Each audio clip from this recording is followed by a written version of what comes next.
Hi, പുതിയൊരു വീഡിയോയിലേക്ക് സ്വാഗതം. അപ്പോൾ നമ്മൾ ഹൈറച്ചോളികളെ കുറിച്ച് തന്നെയാണ് ഈ വീഡിയോ പറയുന്നത്. അപ്പോൾ ഹൈറച്ചോളികളിൽ കാണുന്ന ഒരു സ്വപ്നം എന്ന് പറയുന്നത്, അവർ പറയുന്ന കാര്യം എന്ന് പറയുന്നത്, ഞാനതിനെ ഇവരുടെ ആ ഒരു ബുദ്ധിയിലേക്ക്, അവരുടെ ചിന്തയിലേക്ക് എത്താൻ വേണ്ടിയിട്ട് നമുക്ക് 2-3 എക്സാമ്പിൾ പറയാം. എക്സാമ്പിളുകൾ. ഒന്ന്, ഒരാൾ കള്ളവാറ്റ് നടത്തുന്നു. കുടിക്കുന്നവർക്ക് ആർക്കും തന്നെ പ്രശ്നമില്ല. പക്ഷേങ്കിൽ കുടിക്കാതെ അതുവഴി പോകുന്ന ആൾ പറയുന്നു അവിടെ കള്ളവാറ്റുണ്ട് എന്ന്. അപ്പോൾ ഇവർ പറയുന്നു നമുക്കൊന്നും പ്രശ്നമില്ലല്ലോ, പിന്നെ എന്തിനാണ്? അപ്പോൾ ഇവർ കോടതിയിൽ പോയിട്ട് പറയും കുടിക്കുന്ന നമുക്കൊന്നും പ്രശ്നമില്ല, കുടിക്കാത്ത ഓനൊക്കെയാണ് പ്രശ്നം എന്ന് പറയും. ഇത് നമ്മുടെ ഭാര്യയ്ക്ക് ഇങ്ങനെയുള്ള കാര്യങ്ങൾക്ക് നമ്മുടെ ഭാര്യയ്ക്ക് ഓർമ്മിക്കാതിരിക്കാൻ വയ്യ. ഭാര്യയ്ക്ക് ഇത്തരത്തിലുള്ള ഒരു എക്സാമ്പിൾ പണ്ടു പറഞ്ഞിട്ടുണ്ടായിരുന്നു. കുടിക്കുന്നവൻ മദ്യത്തിനെ അനുകൂലിക്കും, കുടിക്കാത്തവർ മദ്യത്തെ പ്രതികൂലിക്കും. അതുപോലെ മണി ചെയിൻ ചെയ്യുന്നവർ മണി ചെയിനെ അനുകൂലിക്കും, മണി ചെയിൻ ചെയ്യാത്തവർ മണി ചെയിനെ പ്രതികൂലിക്കും എന്ന് പറഞ്ഞിട്ടുണ്ടായിരുന്നു നമ്മുടെ പ്രിയങ്കരനായ ഭാര്യയ്ക്ക്. അതുപോലെ തന്നെയാണ് മറ്റ് കഞ്ചാവ് വലിക്കുന്നവനും വിൽക്കുന്നവനും അനുകൂലിക്കും. പക്ഷെങ്കിൽ കഞ്ചാവ് ഇന്ത്യയിൽ നിരോധിച്ചതാണ്, കഞ്ചാവിൻ്റെ വിൽപ്പനയും ഉപയോഗവും എല്ലാം തന്നെ നിരോധിച്ചതാണ് എന്നുള്ള ആ നിയമം അനുസരിക്കുന്നവർ അതിനെ എതിർക്കും. ലോ എൻഫോഴ്സ്മെൻറ്റ് ഡിപ്പാർട്ട്മെൻറ്റ് കേസ് എടുക്കും എന്നുള്ളതാണ്. അതുപോലെ തന്നെ പെൺവാണിഭമാണെങ്കിലും അവിടെ പോകുന്നവരും അവിടെ കിടന്നു കൊടുക്കുന്നവരും ചിലപ്പോൾ അതിനെ അനുകൂലിക്കും. പക്ഷേ ഇങ്ങനൊരു വ്യഭിചാര കേന്ദ്രം നടത്തുന്നുണ്ട് എന്നുള്ള ഇൻഫോർമേഷൻ എടുത്തിട്ട് പോലീസ് വന്നു കഴിഞ്ഞാൽ ഇവരിങ്ങനെ പറയും ഇവർക്ക് രണ്ടാക്കും പ്രശ്നമില്ലല്ലോ, പിന്നെ നിനക്ക് എന്താണ് പ്രശ്നം, നീ നിന്റെ പണി നോക്കൂ എന്ന് പറയും. അപ്പോൾ ഇത് തന്നെയാണ് മണി ചെയിൻ എന്ന് പറയുന്നത്. ലോകരാഷ്ട്രങ്ങളെല്ലാവരും തന്നെ നിരോധിച്ച ഒരു കാര്യമാണ്. കഴിഞ്ഞ ദിവസത്തെ വിധിന്യായത്തിൽ അടക്കം പറഞ്ഞു മണി ചെയിനാണ് ഇവർ നടത്തിയിരിക്കുന്നത് എന്ന്.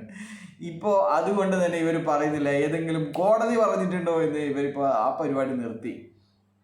കോടതി തന്നെ ഇങ്ങ് പറഞ്ഞാണ് മണി ചെയിനാണ് നടത്തുന്നത് എന്ന്. എന്തായാലും ഇതൊന്നും കണ്ടിട്ട് നിങ്ങളാരും FIR ഒന്നും ഇടരുത്. FIR ഇട്ട് കഴിഞ്ഞാൽ നിങ്ങൾക്ക് പണം കിട്ടുന്ന അവസ്ഥയുണ്ടാവും. അത് നമുക്ക് ഇഷ്ടമല്ല. നിങ്ങൾക്ക് അങ്ങനെ പണം കിട്ടരുത് തന്നെയാണ്. 1.5 കൊല്ലം നിങ്ങളൊക്കെ നമ്മൾ പറയുന്നത് കേൾക്കാതെ ജയ് ഹൈറേറ്റ് എന്ന് പറഞ്ഞ് നടന്നവരാണ്. ഇപ്പോൾ ഉള്ള 1ാം നിരയും 2ാം നിരയും 3ാം നിരയും ഉള്ള ലീഡർമാർ പറയുന്നത് കേട്ട് തുള്ളിയവരാണ്. ഇപ്പോൾ 4ാം കിട ലീഡർമാർ മാത്രമേ ഉള്ളൂ. കുറച്ച് കഫം തൊണ്ടയിൽ കെട്ടിയവർ മാത്രമാണ് ഇപ്പോൾ ഉള്ളത്. അപ്പോൾ അവർ പറയുന്നത് കേട്ടിട്ട് ഇനിയും നിങ്ങൾ 1 വർഷമോ അല്ലെങ്കിൽ 2 വർഷമോ പാഴാക്കണമെന്നാണ് പറയുന്നത്. അതൊക്കെ നമ്മൾ പറഞ്ഞതുകൊണ്ട് നിങ്ങൾക്ക് ആ ഒരു ബുദ്ധി തോന്നണ്ട, അതിപ്പോൾ പറയുന്നില്ല. അപ്പോൾ നിങ്ങൾ ഒരിക്കലും കേസ് ഒന്നും ഇടരുത്. ഇപ്പോൾ തന്നെ 55 FIRകളും ഉണ്ട്. ഒരുപാട് സ്ഥലത്ത് കേസ് കൊടുത്തിട്ട് FIR ഇടാത്തൊരു കാര്യങ്ങളുണ്ട്. അപ്പോൾ അങ്ങനെയുള്ളവർക്ക് ഒരുപാട് ആൾക്കാർ ക്രൈം ബ്രാഞ്ചിൻ്റെ മുന്നിൽ പോയി മൊഴി കൊടുത്തിട്ടുണ്ട്. അപ്പോൾ അവർക്കൊക്കെ പണം കിട്ടട്ടെ, അല്ലാതെ എന്തിന് അല്ലേ? നിങ്ങൾക്ക് എങ്ങനെ സാധിക്കും? ഇത്രയും കാലം ഞമ്മോൻ്റെ കമ്പനിയാണ്, പാർട്ട്ണർമാരാണ്.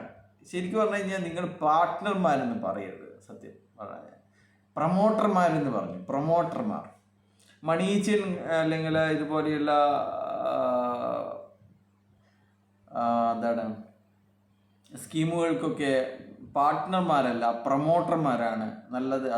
അവരാണ് ശരിക്ക് ഇതിലേയും കൂടി കക്ഷിയാകേണ്ടവർ. പാർട്ട്ണർമാർ കുറവായിരിക്കും. നിങ്ങൾ പ്രൊമോട്ടർമാരാണ്. എന്തോ പറയാൻ കാര്യങ്ങളൊക്കെ ഇത് തന്നെയാണ് പറയാൻ വന്നിരിക്കുന്നത്. ഇതുപോലെയുള്ള എക്സാമ്പിൾ ആണ് ഹൈറിച്ചിനെ സംബന്ധിച്ചിട്ടുള്ളത്. ഇത് നടത്തിയവനും ഇതിൽ നിന്ന് ഇരട്ടിക്കിരട്ടി ലാഭം ഉണ്ടാക്കിയവനും ഇതിനെ അനുകൂലിച്ച് മാത്രമേ പറയുള്ളൂ. അല്ലാതെ മറ്റുള്ളവർ ഇത് ഇന്ത്യയിൽ നിരോധിച്ചൊരു സംഭവമാണ്. നിരവധി നിയമങ്ങൾ ഉണ്ട്. അതുകൊണ്ട് അതിൻ്റെ പരിധിയിൽ വരുന്നതാണ്. അതുകൊണ്ട് ഇതിനെ എതിർക്കുക തന്നെ ചെയ്യും. അപ്പോൾ എനിക്ക് തോന്നുന്നു മൊട്ട മുസ്തഫ എന്ന് പറയുന്ന ആ കക്ഷിയാണ് തോന്നുന്നു ഈ കാര്യങ്ങൾ പറഞ്ഞിട്ടുണ്ട്. കമ്പനി ഇങ്ങനെ നീട്ടി കൊണ്ടുപോവുക, അത് തന്നെയാണ് മുസ്തഫ മുസ്തഫക്ക ഇത് തന്നെയാണ് നിങ്ങളുടെ പരിപാടി. ഇങ്ങനെ നീട്ടിക്കൊണ്ടുപോവുക. ഒരുപാട് ആൾക്കാർ മരിച്ചു പോകും, ഒരുപാട് ആൾക്കാർ നിർത്തിപ്പോകും, ഒരുപാട് ആൾക്കാർ സാമ്പത്തിക ശേഷിയുള്ളവർ ഉപേക്ഷിച്ച് പോകും. അപ്പോൾ അതൊക്കെ ഉണ്ടാക്കിയവർക്ക് രക്ഷയാണ്. നിങ്ങൾ ഈ കേസ് ഇതിൻ്റെ വിധി വന്നതിന് ശേഷം ഒരു ലീഡർ ഒരു ആശ്വാസ വാക്കുമായിട്ട് വലിയ ലീഡർ കോടിക്കണക്കിന് ഉണ്ടാക്കിയ ആൾക്കാർ ഒരു ആശ്വാസ വാക്ക് പറയുന്നത് നിങ്ങൾ കേട്ടിട്ടുണ്ടോ? ഇല്ല. അതാണ് അവർക്കറിയാം, പറഞ്ഞിട്ട് കാര്യമില്ല, ഇത് തിരിച്ചു വരില്ല എന്ന്. തിരിച്ചു വരുമെങ്കിൽ അവരുണ്ടാവില്ലേ മുന്നിൽ. ഇവർ ഈ പറയുന്ന ഈ ഉണ്ടാക്കുന്ന 2 ദിവസമായിട്ട് ഉണ്ടാക്കുന്ന ഈ കോലാഹലങ്ങൾക്കൊക്കെ മുമ്പിൽ അവരുണ്ടാവില്ലേ? അവരാവില്ലേ ഏറ്റവും കൂടുതൽ പൈസ വാങ്ങുന്നവരെ. അപ്പോൾ അവർ പോലും ഇവരെ ഉപേക്ഷിച്ചിരിക്കുകയാണ്. അപ്പോൾ മനസ്സിലാക്കുക എന്തിനാണ് ഇവർ ഇങ്ങനെയുള്ള സൂം മീറ്റിങ്ങുകളൊക്കെ കണ്ടക്ട് ചെയ്യുന്നത് എന്ന്. അത് വിചാരിച്ച് നിങ്ങൾ FIR ഒന്നും ഇടരുത്, പ്ലീസ്. ഇടരുത്. നിങ്ങൾ FIR ഇടുക. നിങ്ങൾ കമ്പനി സമ്മതം തന്നിട്ടാകുമ്പോൾ മാത്രം FIR ഇട്ടാൽ മതി. ഒരു കേസുണ്ട്, അത് ആ കമ്പനിയുടെ പേരറിയില്ല. ആ കമ്പനിയുടെ വിധി ഇങ്ങനെയായിരുന്നു. FIR ഇട്ടവർക്ക് മാത്രം പൈസ കൊടുക്കാൻ വേണ്ടിയിട്ട് ഒരു സുപ്രീം കോടതിയിൽ നിന്നൊരു വിധി ഉണ്ട്. അത് ഞാൻ നാളെ അടുത്ത വീഡിയോയിൽ ഞാൻ പറയാം. ഓക്കെ.